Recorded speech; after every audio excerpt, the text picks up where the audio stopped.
Ivan Welang anak muda berbeda dari generasi Z kebanyakan. Ia anti-mainstream. Ketika kebanyakan anak muda sering nongkrong, hangout, sambil ngopi hingga tengah malam, Ivan melakoni hal yang berbeda. Pemuda 27 tahun ini lebih memilih tidur lebih cepat. Bukan berarti ia tidak gaul. Tidur lebih awal membuatnya bisa bangun lebih pagi untuk ke kebun.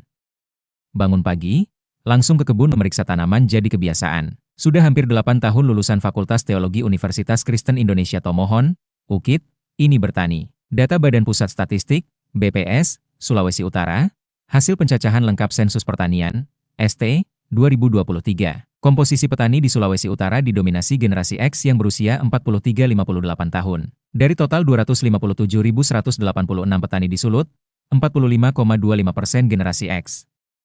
Mereka kelahiran tahun 1965 hingga tahun 1980. Selanjutnya, komposisi terbanyak kedua petani di Sulawesi Utara ialah baby boomers dengan usia 59-77 tahun dengan rasio 29,56%. Ivan simbol anak muda yang mendorong perubahan. Ia Ketua Rukun Pemuda Kristen Taraitak, RKPT, Langowan, Minahasa. Rukun ini beranggotakan 106 pemuda warga desa Taraitak I dan Taraitak II, Kecamatan Langowan Selatan. Langowan kampung halamannya Presiden RI Prabowo Subianto. Ya, Ibunda Presiden mendiang Dora Sigar berasal dari Langowan. Ivan dan kawan-kawannya meneruskan apa yang diwariskan para senior mereka. Pengurus RKPT yang telah berkeluarga. Saat ini RKPT mengolah 9 bidang lahan. Sebagian besar ditanami cabai rawit, rica, dan cabai merah keriting, rica panjang.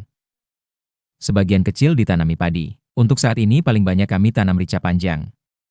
Akhir bulan, mulai tanam rica biasa, rawit, lagi. Katanya di kebun rica yang tidak jauh dari kantor desa Taraitak I, Jumat 12 September 2025 siang. Lahan sekitar 1/2 hektar yang ditanami rica panjang ini disewa dari salah satu anggota DPRD Minahasa. Panen sudah beberapa kali pemetikan. Sekali petik, hasil dari 5.000 lebih pohon tidak kurang dari 700 kg. Ivan memimpin RPKT sejak tahun 2017. Sebelum membudidayakan rica, mereka pernah menanam ketimun, tomat dan komoditas lainnya. Ganti-gantian tapi padi selalu ada karena memang ada sawah. Daerahnya rawa, kata Ivan yang didampingi sahabat anggota RPKT, Alfa. Rica panjang dibudidaya lebih banyak karena siklus panennya lebih panjang. Perawatannya pun lebih mudah dan relatif tahan hama. Harganya pun relatif stabil di pasaran. Saat ini, harga rica panjang di petani Rp19.000 per kilogram. Saat stok lagi kurang, bisa mencapai Rp50.000 per kilogram. Ivan mengungkapkan, suka duka jadi petani. Saat harga naik, tentu mereka meraih untung. Ketika harga anjlok, harus menerima kerugian. Ia bilang, menanam tomat paling rentan karena harganya yang fluktuatif. RPKT pernah tidak panen. Membiarkan buah tomat layu dan jatuh ke tanah karena harganya sangat murah. Saat panen banyak, musim hujan, biarkan saja karena murah. Itu risikonya, ujarnya. Kalau musim kemarau, mereka harus menyedot air dari kampung sebelah. Saat ini pun, mereka membuat bak-bak air terbuat dari balok, papan dan terpal tua untuk menampung air hujan. Air hujan itu digunakan menyiram tanaman ketika sudah beberapa hari tidak hujan. Di sisi lain, Ivan dan kawan-kawan kerap merasakan untung dari bertani. Misal saat harga rica mahal. Pernah omset RPKT mencapai Rp100 juta per bulan ketika harga rica mahal. Harga beli di petani di atas Rp50.000. RPKT mengelola usaha pertanian ini berdasarkan prinsip kebersamaan. Prinsip Mapalus, gotong royong, menjiwai usaha bersama ini. Karena itu, RPKT punya semboyan berbahasa Tautemboan, Tumawau Mawali-wali. Artinya, bekerja bersama-sama. Semangat Mapalus, gotong royong yang mulai tergerus nilainya di tengah arus modernisasi. Dalam gerak RPKT, setiap anggota wajib berkontribusi pada seluruh proses produksi dan budidaya. Mulai dari proses pengolahan lahan, penanaman, perawatan tanaman hingga panen. Biasanya, yang laki-laki sumbangkan tenaga ketika pembongkaran lahan sebelum penanaman. Perempuan membawa makan. Kalau berhalangan, bisa mengganti hari untuk bekerja, atau dititipkan kewajibannya ke anggota lain, jelas Ivan. Hasil kebun olahan Ivan dan kawan-kawan ini dijual langsung ke Tibo, pedagang pengepul. Kadang, mereka membawa langsung hasil ke pasar Bersahati Manado. Mereka juga sesekali mengirim rica ke Kalimantan, Maluku Utara dan Morowali, Sulteng lewat mitra terpercaya. Harga di pasar Bersahati atau dikirim keluar memang kadang lebih bagus, ujarnya. Hasil penjualan komoditas hortikultura ini diputar ke usaha lainnya.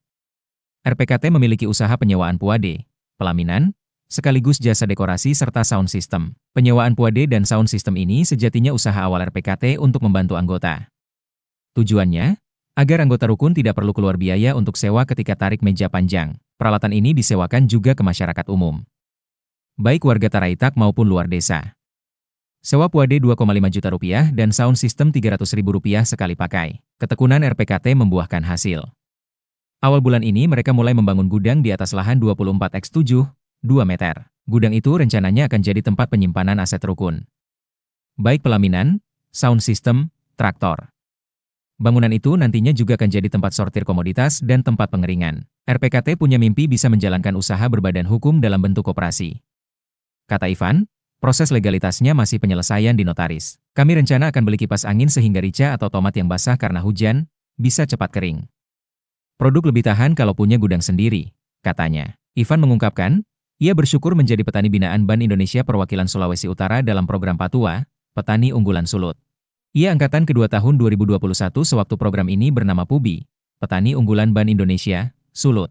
Berkat program ini, Ivan punya pengetahuan mengelola usaha pertanian, baik dalam hal keuangan, marketing, pemanfaatan media sosial dan teknik pertanian modern. BI sendiri memberikan bantuan berupa traktor tangan, sprayer, bibit, mulsa serta aneka pupuk, fungisida maupun insektisida. Semua ilmu yang diperoleh Ivan, berusaha ditularkannya ke anggota rukun yang lain.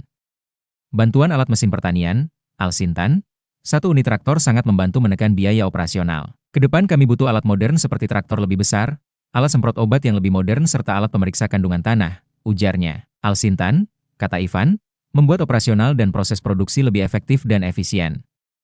Jika punya traktor, pembongkaran lahan tidak perlu lagi tenaga manusia. Bajak, langsung buat bedengan. Lebih hemat, kata lulusan SMA Yadika Langowan ini. Download Tribun X sekarang, menghadirkan lokal menjadi Indonesia.